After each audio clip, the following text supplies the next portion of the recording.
Dressmakers and friends, welcome again on the channel. You will find this quick tutorial helpful, so don't forget to give it a thumbs up.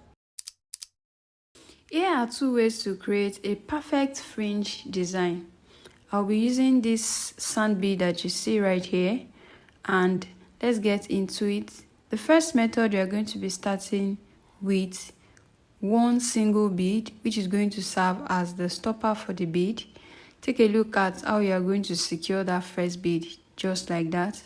Afterwards, you are now going to start filling in your beads. The first bead that you have put will serve as a stopper, so when you put in other beads, it's not going to fall off. So continue to fill in your beads until you get to your desired length, which is going to be the length of your fringe.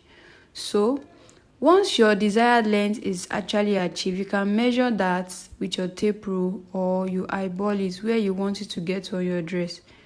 After this, you will take a pinch of fabric just like this with your beading needle, and then you would attach it onto your dress or onto whatever it is that you're using it to embellish.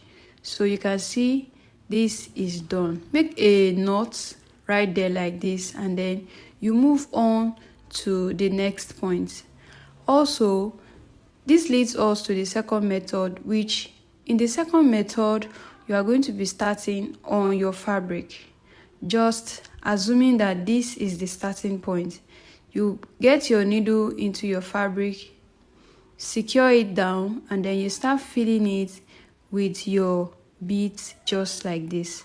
Alright, so whether the first method or the second method, once you have filled it onto the needle and then you have gotten the desired length, you can now go ahead to stop right there, and then you pass it into the last bead and move up like this.